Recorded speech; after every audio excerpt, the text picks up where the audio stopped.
Hi guys, so in today's video I am going to be going over some of the pros and cons of owning betta fish tanks that are divided tanks, because I've been working with them for the past few months and I've had some trial and error, and I think I'm a pretty good person to ask when it comes to information on this kind of tank. So let's just get right on into it. So some of the pros I would say include the fact that you can house betta fish together, because I don't think sororities are a good thing for betta fish.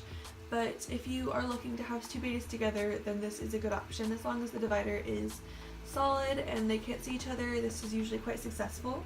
Another thing is that sometimes this can take up less room and less equipment than having multiple separate tanks. I wouldn't say you should divide your tank more than 3 times, but like I said, you will potentially need less equipment and this can be cheaper as well. A con I would say is that this is quite risky to do.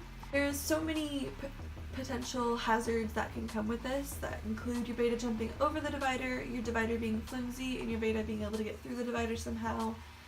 And also there's a higher risk for illness with your betta fish because they are sharing the same water, so if one of them gets sick, it's likely that the other will get sick. And something important that I think you should remember is that you need to have water movement on both sides of your tank, whether that means 2 filters or 1 filter and an air pump. That's currently what I'm doing. But in order for the whole tank to have water movement, there needs to be something going on both sides. You can't just have 1 filter. And this is important because it helps your tank stay filtered, and it also helps your betta get oxygen.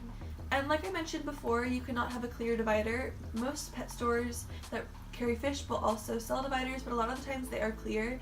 And these kind of dividers can't actually house fish. You need to alter them.